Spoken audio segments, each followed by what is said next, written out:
Hello, everyone. Hello. Hi, everyone.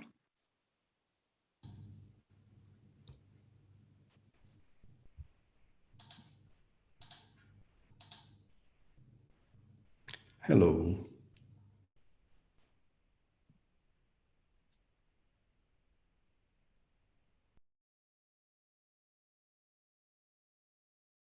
Hmm.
Okay, so I think we should start.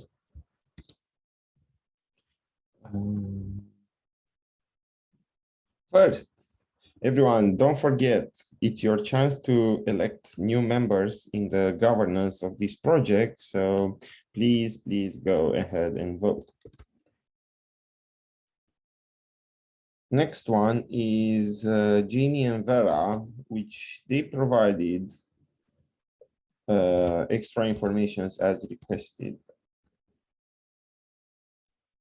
Yeah, As- not sure if you've had a chance to review it yet. I think it was just added in. Was it last night, Vera? Yeah, so there was not a lot of time. it was a bit too late yesterday. I had a short day, so unfortunately I didn't have time to read it, but I think tell us the conclusions, because we had three questions there, and the questions were like, what is the problem that we're solving, and should we consider disabling or not? And I don't remember the third one, but I remember these two. Yeah, so for folks that are not in the loop, this is adding a default user agent to OTLP exporters that has collector information in it.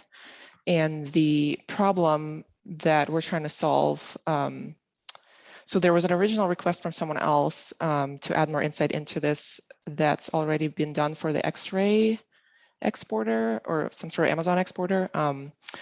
For us as service owners, we just really need that information to help customers debug stuff with the collector, because we've already had a number of instances where like version upgrades broke stuff, or like our service was expecting one proto version and the collector they were using was another proto version. And so we were just like, what are you using? And they can't always tell us exactly what they're running, or they'll tell us the wrong thing.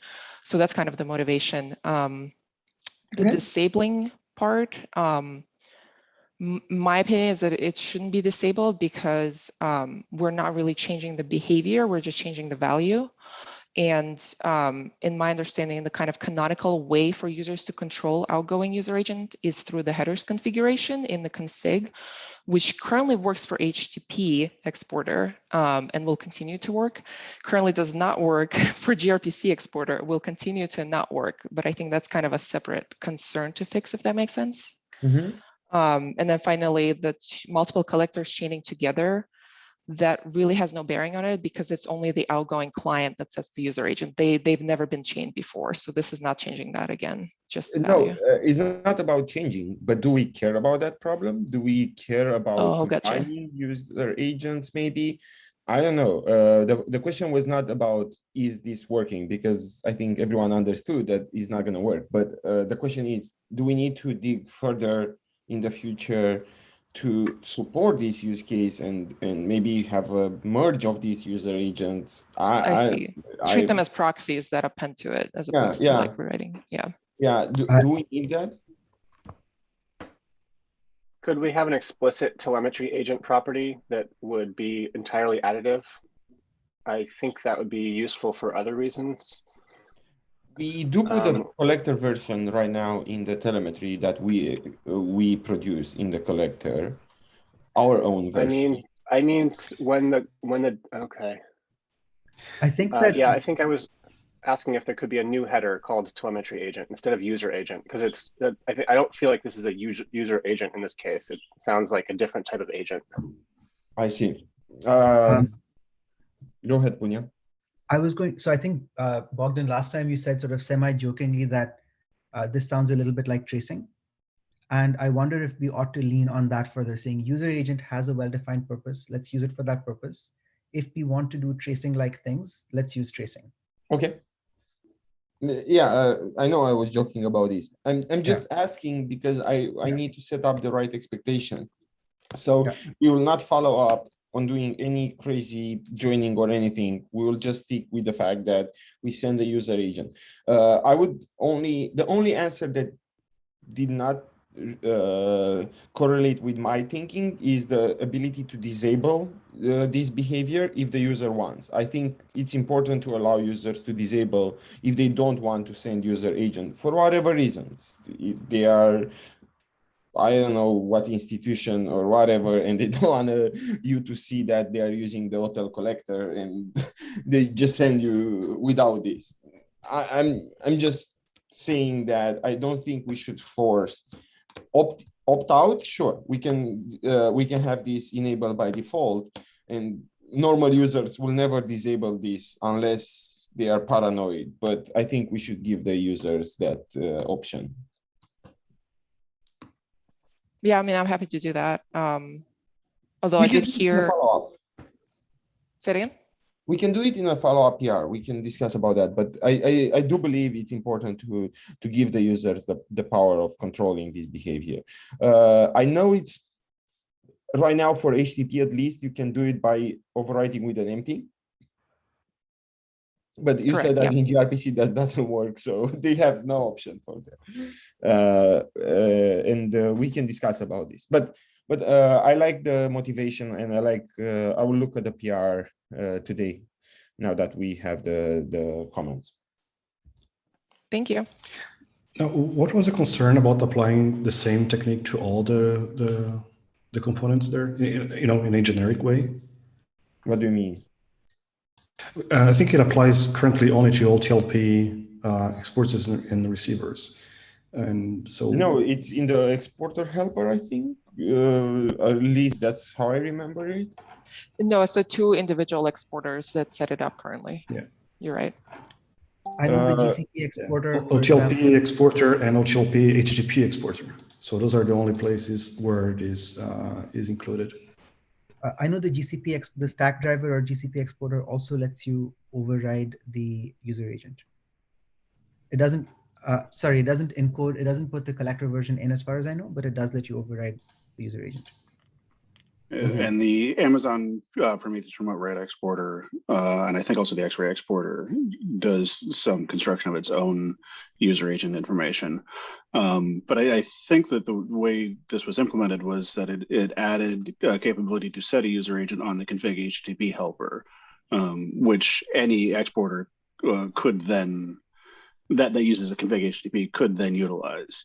If we want to make that a default capability of the config HTTP exporter, and so that it always set this unless a user or exporter author overrides it, I think that might get to Jurassi's concern about not just doing it across the board. I will look into this and understand better, but I think the agreement so far is if we can do it for everyone, it's better, unless they enable, disable, or whatever it is. So let's try to do that. I will look into this. In the format of this, Anthony, how is your format different than this?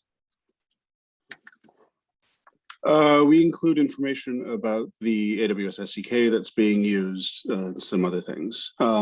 So there's, I think what we did was we added a facility for adding key value pairs, basically, to a user agent builder, which I think was that what Josh was asking about as well. Someone was asking about could we have a facility for users to add additional information to this user agent header.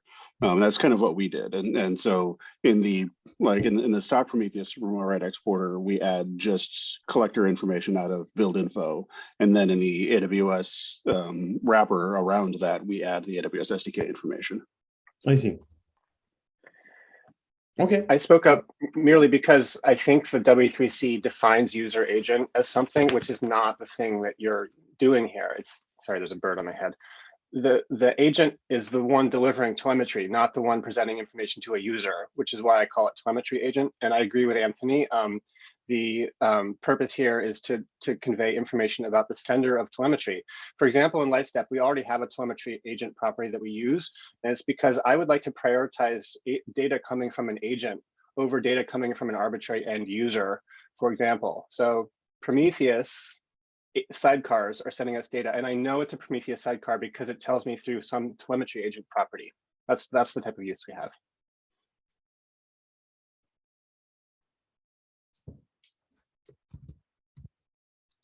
You know what's the first rule of animals on Zoom, right?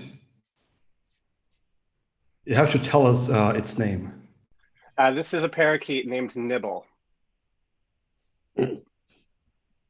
Lovely.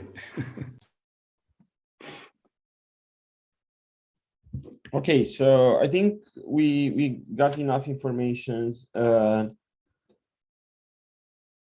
Regarding the name telemetry agent versus user agent, I have no clue. If somebody has more understanding of this, please comment on the PR because I'm lost on this.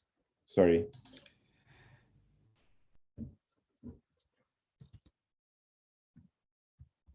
Okay, I think we have more topics here,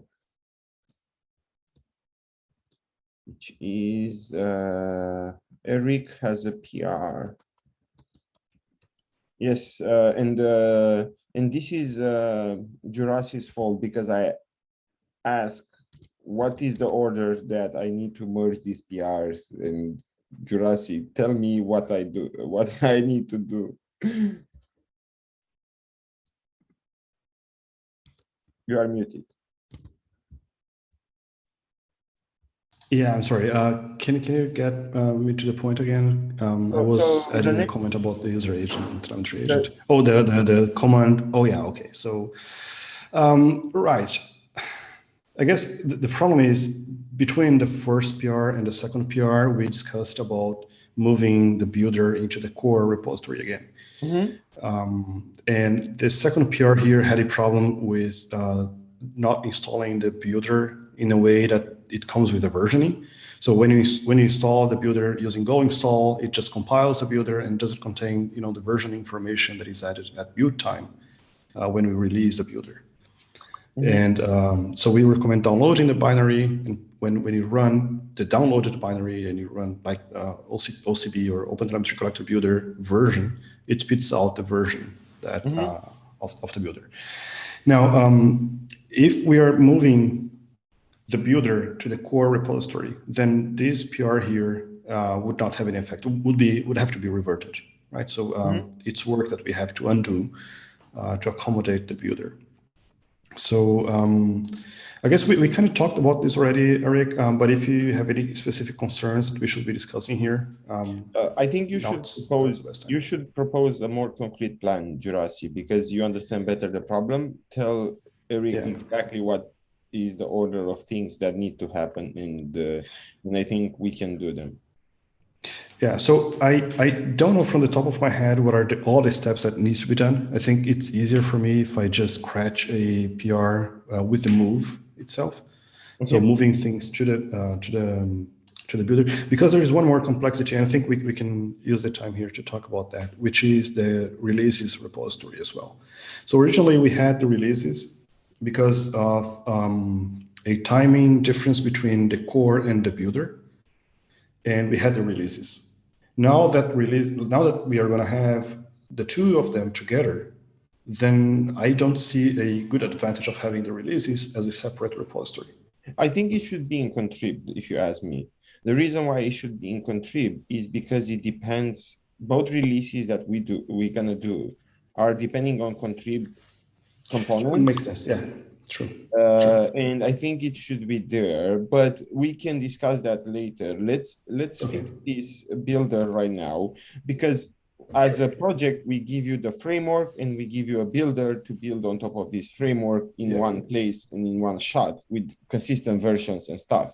So let's start with this, and then we can do the other. So okay.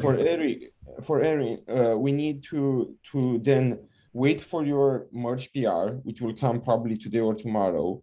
Then we can merge which PR, because he has two. Sorry, come again. So I'm not expecting the PR 4199 to get merged in anytime soon. But for 4200, can I merge it today? Let me see.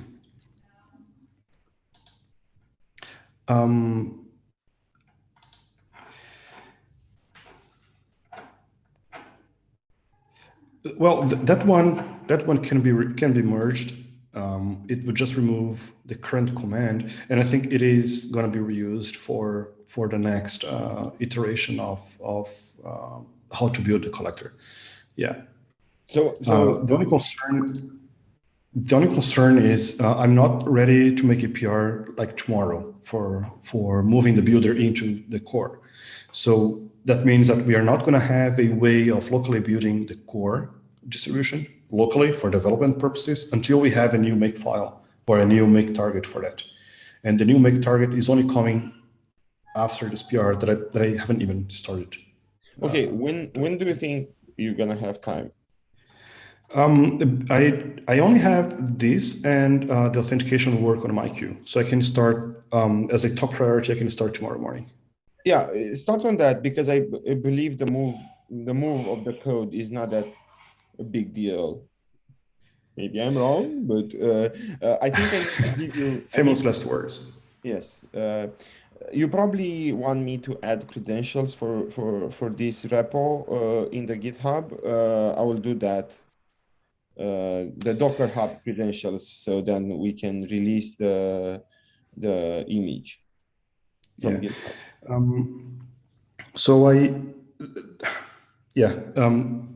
What I have on the builder that I would need here is some credentials, sure, but I would also create a new Go module for the builder itself. So definitely. There will be some filters or some like invasive changes to the current workflows so that they are not executed for the builder. Units, unit test linting, and so on that we have for the main code should not be executed against the builder. Apart from that, it should be an easy move. So I think that can be incremental.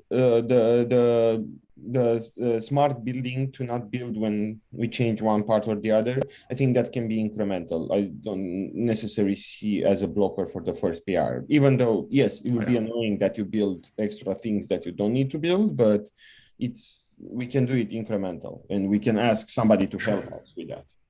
That's true. Yeah. So keep it simple, just move the code, and then we can increment and file the issues. Okay. Perfect. Yep. So if I understand we have someone at Amazon who is starting to look at the contrib repo for doing precisely that, trying to identify dependencies of things that have changed in a PR so that we can do partial builds. So if we're successful there, we can try to apply that to core as well once the builder's moved in. Yeah, I'm gonna make the same joke. I think we're gonna rewrite Bazel, but at one point we will look into that project. Thanks, Anthony.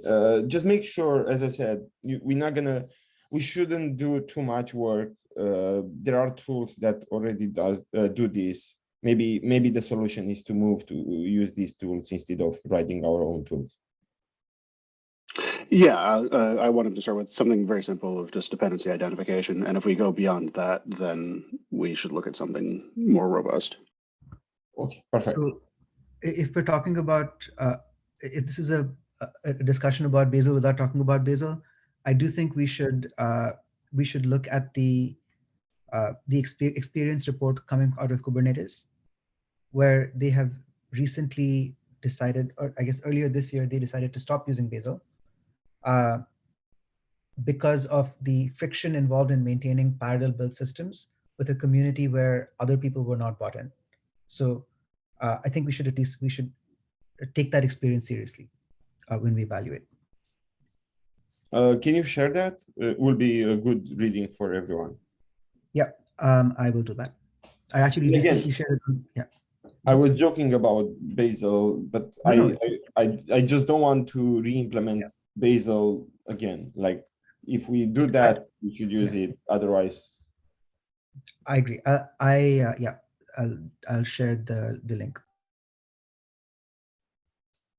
Okay, so I think we have a very interesting topic now. Dan, if you are, oh no, I think we. Okay, Premek. Yeah, Przemek, I hope that this topic is interesting as well. Yeah, and I think it's a quick one. So we have this functionality in OpenTelemetry Collector where we associate a client IP address and store it in the context. And this information is later being used by, for example, by Kubernetes attributes processor. So we have source IP, so we can associate pod and then extract pod information and include it in resource attributes. And it's a quite important processor for Kubernetes workloads. And now the problem is that this association was not working with OTLP HTTP receiver. So I made a really quick fix, and it's just a couple lines of code. But what I'm wondering about is if we could add some more capabilities, maybe into consumer test traces sync or somewhere else to make it easier test these things in the future. Or maybe we should think about some other solution. And there's a note from Jurasi that he was discussing this with you today. So I'm wondering what's the takeaway, because I recall we had some discussions about storing authentication context to maybe using some dedicated field or so. So perhaps this is along those lines. So I guess the takeaway from the conversation that we just had before this meeting here is that I'm going to play with using authentication data within the client info. And the second step would be, so if you've been following the authentication context PR, we are able to inject the authentication data into the pipeline, into the P data, right? So which means that we have a central place where we can add authentication data that is outside of the receivers and exporters and the components themselves. So what we can try to do is inject the client info at that point, at the same place where we inject authentication data, and make it available to all the components after the data is received by the first receiver. So the receiver itself would see the client information, and all the processors and exporters coming after that.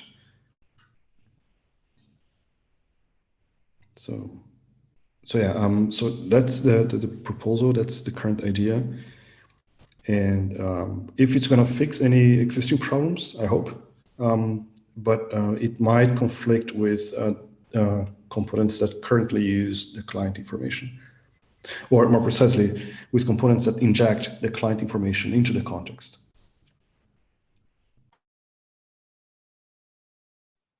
So I think that PR fixes a right now issue. I think personally, I don't know if that's the right thing. Jurasi, we discussed about more generic solution to have this enabled for everyone and do it right. A bit more correct than that PR, but are you okay to, because I'm asking you, you'll become an owner of this problem. So are you okay with me merging this PR and then fixing this with the things that we discussed? Is that okay for you, Sure. Jurasi? Okay, Yeah. then I will merge. Is not my problem anymore. Right, that sounds good. Thank you, Przemek. Done. Now this is the nice problem, which I like that Josh is here as well. Yeah, we need to start adding semantic conventions for metrics, and more, not just process, but we will need more and more semantic conventions for this.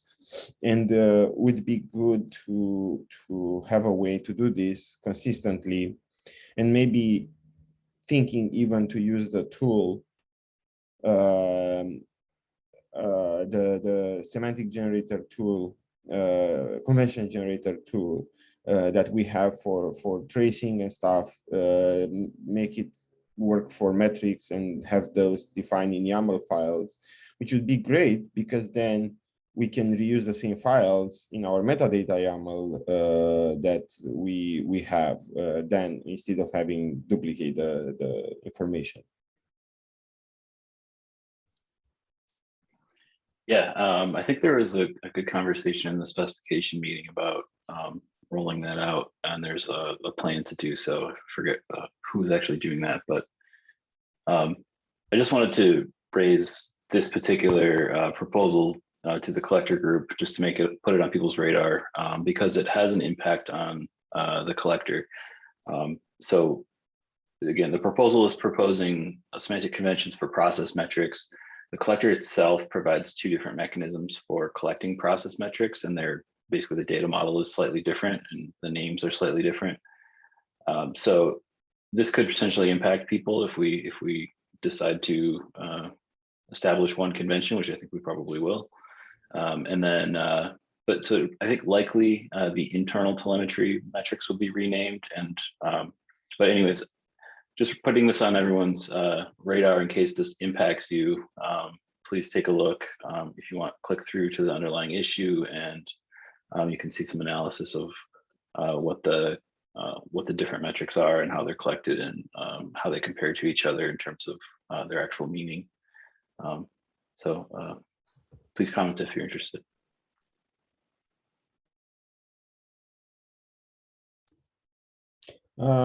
Curious why you have only 3 states for the CPU versus 6 or whatever are available on Linux. Yeah, so my objective with this proposal was to basically establish the least common denominator between the two, well, rather the union of the two in a compatible way. So I just took what was there. The host metrics receiver is only collecting those 3 states, and the internal. No, host metric receiver collects 3 states on Darwin, collects 6 states on Linux machines, and collects 2 or 4 states on Windows machines, because okay, it's documented as 3, so I went off of that. But yeah, okay, I can update that. So it's very system specific, and that's why I'm asking why did you choose these three? But I think we documented as three for whatever reason. But I know for sure it collects more labels. It also collects the CPU core information for system. So we actually do have multiple different CPU metrics. One is a system CPU metric where you get all the information about the entire system from the kernel, and we have one specific to a specific process. So the good question would be, should it be similar metric essentially than just have it differently? Yeah, that's correct. So I think the aspirationally they would be the same, but of course we're going to just take whatever nuances are involved with either one. In this case, I think the states are a little different, but the naming and the units and descriptions and things can align pretty closely. There's also this interesting nuance with this that particular metric where in the internal telemetry it's only asking for a total CPU time, and in the other in the host metrics receiver it's breaking it down by state. And so there's actually like a metrics data modeling question here, which we've called out on this PR. That's basically, what is the appropriate way to handle that? The aggregation of total with subtotals makes this value non-meaningful, so we want to avoid that, I think. So what do we suggest to people? Do we suggest that they omit the label if they're collecting the total, implying that dimension is irrelevant in that case? So definitely looking for opinions on that point too. Yeah, let's discuss here, but I think what I'm understanding right now is you want to have these semantic conventions, but there has to be a follow-up at one point with defining these as YAML files, correct? But that's not yet there, or I don't know if you have an intent to do that yet. It's not my objective with this PR. It seems, I think I agree with the objective, and I'm happy to be involved in that effort even, but my objective immediately here is to just establish what these conventions should be and capture them officially. Perfect. No, makes total sense. Josh, do you have any recommendation of what we should do here? You're asking me how I feel about this labeling question in the CPU convention? Yeah. Yeah, I just read, I'm catching up on it right now, but the premise here is that we may or may not want extra metrics when we have different dimensions. And I believe from the perspective of the data model, we've designed it all along so that you could have optional dimensionality. And so I would expect that single label case to be omitted and be implied. And then when you have optional labels, you add them. I think I'm supporting the PR the way it stands. Yeah, so the only rule that we need to apply then is the following. Whenever we have a metric with multiple data points, we should not include data points with different labels in that metric, because otherwise we no longer gonna know how to aggregate them. So for example, we should not include let's say 3 points with state equals user, state equals weight, and state equals system, and another point with no state, which is the total. Because at this moment, any normal aggregation that we will apply, for example, if we say reduce this label, we will count double. The total that we will calculate will be double because of that, of presence of that total. So you either choose at the metric level, you make a decision whenever you send a metric proto to have 1 label, 0 labels, or 2 labels, I don't care, but you are consistent across all the points that are part of the same metric. Does it make sense to have that rule very well stated? I think even Prometheus has that rule, and I think we should respect it. Yeah, I think actually you could add something to the data model to say that essentially. It's not explicit. Yeah, but you agree with that requirement. If we go with optionality, we have to have that requirement in order for us to be able to calculate correctly. And just to summarize, if the data point is a sum, meaning cumulative or delta, and meaning asynchronous or synchronous, doesn't matter. The implications of removing a label should be that you add up those points. And that explains everything you just said earlier, as well as a few other behaviors. And that's implied by the label erasure rules and the single writer property and so on. Yeah. Okay, so I'm fine with this. I will read the PR after this meeting. Thanks, Dan, for doing this. And I think we should maybe during the next spec meeting we should discuss about a plan to make the YAML configuration for metrics in the future.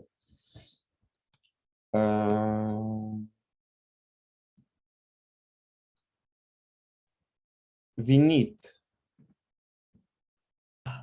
Hello everyone. So I just have a quick question. So my question is on this telemetry schema. So like I'm just trying to understand if I have multiple sources emitting traces in different schema versions, and how do I unify them into one schema version which my backend expects. So I see there is a OTEP saying that there is something like in plan or proposed that schema translator processor which translates the schema from one version to another.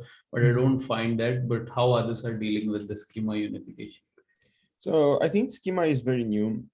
We just added that concept still 2 months ago or something, but it's still pretty new.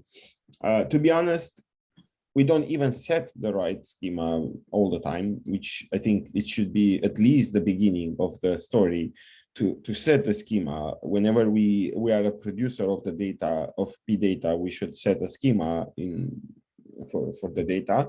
That's the first thing that we need to track. And maybe this is good, Vinit, if you can help, that this will be good to have. Then schema transformation, there unfortunately we don't have Tigran who promised to help with that, so I don't have the right state of that, but definitely there is nothing in the collector that does that at this moment. Okay, so does this mean that like currently we are seeing and like we are expecting something like this? So let's say if we have a tag key like with the tag name as skates.cluster.name, and in another version it comes up with kubernetes.cluster.name. So we have two tag names with the same value. So the querying might become a bit noisy. So we are a bit thinking how to solve this. So like I'm just understanding, are there any hacks or workarounds how currently people are dealing with this kind of schema convention changes from one version to another? I don't think there is anything right now, but Eric, you are raising your hand. I'm trying good. I'm trying more to be a thoughtful member of chats because I'm really bad. I talk over people. Yeah. I looked into this. I probably bugged Tigran and maybe Anthony about this like 2 weeks ago and then didn't follow up. But yeah, as far as I know, the precursor work for the schema translation processor is going on in OpenTelemetry Go, like which is like a parser, like some code to parse the schema. So I think that's actually merged. So some of the precursor work is there. Having implemented this in Ruby, I think there's a lot to be desired, and in practice, it's somewhat useless. And for context, we're handling this stuff by just like handling it via custom exporters where we just manage all these translations ourselves with ad hoc code. So, I think, I think I wouldn't count on this being like a in collector component in the immediate term if I had to guess. And I would say like your best bet is to just make ad hoc decisions that work for your organization, like in your specific exporter or, wherever you want to handle that code would be my 2 cents, but that's just what we're doing. Okay, and a follow-up question on this. So why is this conversion wrapper part of OpenTelemetry Go client library? Because ideally it should be part of the collector, right? So if we start. Yeah. Anthony might have more context here. I don't know. That's where the work got done. Yeah, so I think the expectation was that it would be a module that would be shared between the Go client library and the collector. The Go client library is going to need it as well, to deal with resource detectors if they have different schema versions. Because currently, if you try to merge two resources that have different schema versions, it returns an error and says, there's nothing I can do with this. Here, have an empty resource instead. And we want to avoid that. We want to ensure that if we have detectors or user provided resources that are using different schemas, we can get them all to a common schema version. So that's going to have to be implemented in the Go SDK. And that's why we started there. Makes sense. Would there be any, I was actually confused by influence in Ruby, not to ramble, that like the merge is an error, the resource merge itself is an error, and not just like there's a warning that gets logged on the schema URLs attempting to get merged, and the attributes still get merged into a new resource, but with an empty schema URL.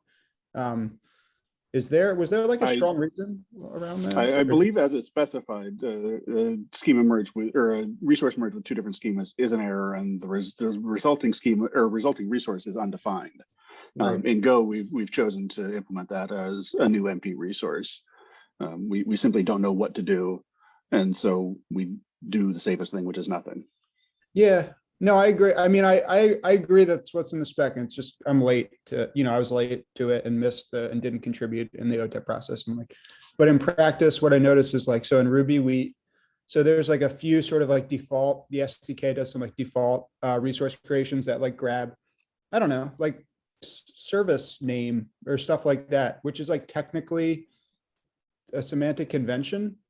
And so if a user were to use any SDK sort of like default resources and then attempt to add their own schema URL, they would, and it would, any resource they attempt to create would be an error.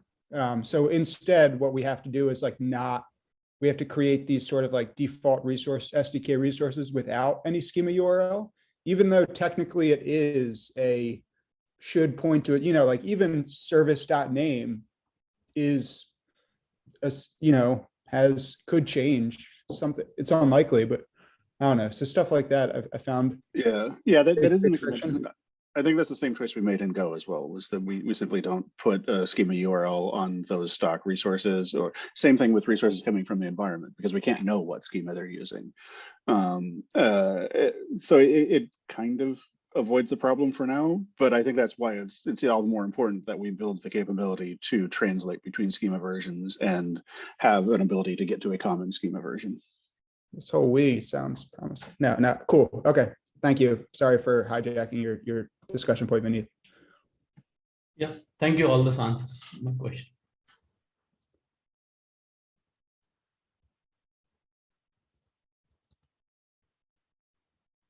I think I'm the next one, actually. Am I? Sorry, I'm making a sandwich. Oh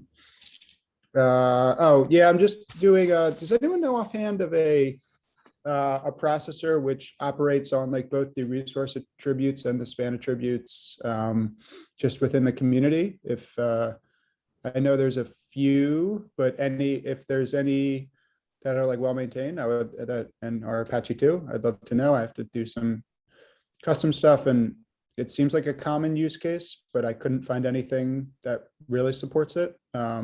What do you need to do transformation on both, or? The context is like given some resource attributes on, a set of resource spans, set or modify span attributes. So like let's say there's certain resource attributes that would determine whether you need to redact or drop certain span attributes, because those resource attributes could indicate that the service is a particularly sensitive service, or that it's, contains information that can't be stored in a backend or whatever. I couldn't find anything like that. Yeah, so there is this effort that Anurag and Punya and everyone are leading, and not everyone, these two. So we want to have a unification of the transformation processor, and one of the part is starting with the filtering configuration, or selection configuration. How do you select the span that you want to change or modify? And that will include capability of saying has some resource attributes or something like that, has some instrumentation, give the name, and has some attribute itself or has a name itself or something like that. So you'll be able to select the span that you want to change based on all these informations, and then do some transformation at the span level. I think that will be soon available. Is there a branch or anything you're aware of I can follow? No. Okay, no worries. I'll keep an eye on it. Thanks. In the issues. Okay, thank you, Bogdan, and everyone as well, as always. I think we still have time, but we don't have any other topic. Should we call it done for today? So there was a question that came up in the Prometheus work group in the prior hour that I asked them to come to this SIG with regarding security warnings that they're getting from Defendable in a fork of the collector and collector builder repos. It looks like we don't have Defendable vulnerability warnings enabled. I know we keep on top of merging Defendable suggested changes. But there was some concern that there may be vulnerabilities in some of our transitive dependencies that are not being caught. We do have that, and we do upgrade all the time. I know for sure I've seen Defendable securities. Yeah, for the builder, I would be really interested in knowing which dependency is vulnerable.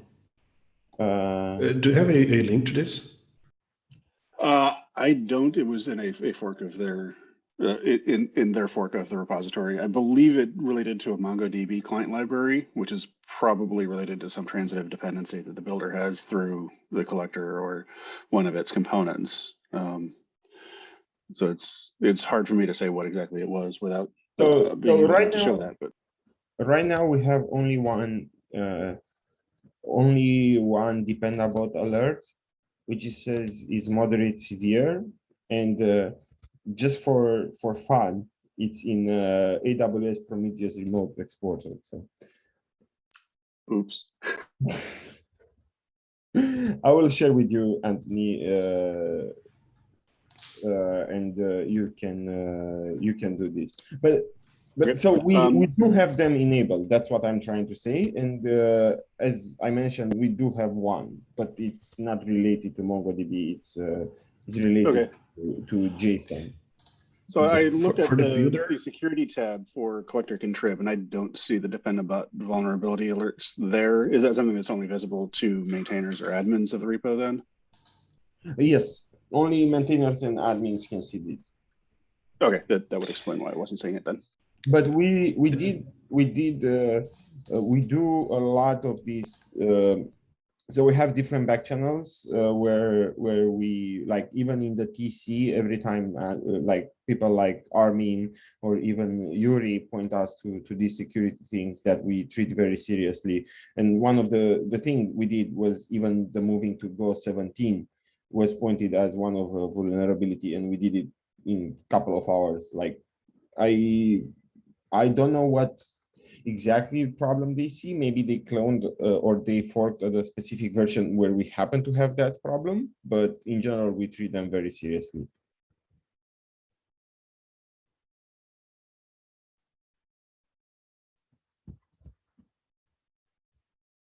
Okay, yeah, that aligns with my expectations. I just wanted to make sure that we close the loop on that. I wish they had been able to come and report their experience, but I think that this addresses my concerns. So I don't know if Defendable is enabled for the builder repo, but right. So I was just gonna say, yeah, I was just gonna say that it was not enabled. So thank you for for bringing this to my attention, and I just enabled for that repository. Even if you did not enable it, it doesn't matter because you move the code to collector where we have this enabled. So yeah, but still, yeah, it's enabled now. Okay. How did you enable, or how did you see that is not enabled? On /security/Defendable, yes, there was a toggle that was like disabled or something like that, and I just clicked enable. Because I was checking the collector, the contrib, I know for sure it works because it has a security, but for collector I saw 0, but it means it's oh, okay. As alerts are created there. Okay, so it's enabled on the collector as well, but we have 0. So that's fine. Okay. Thanks, Anthony, for bringing this.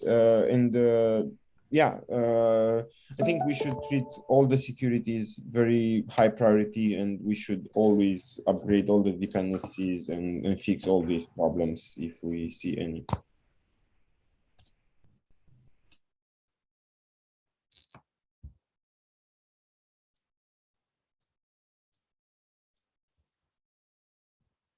Think we are good then. Thanks, everyone. See you next week. See ya. Bye.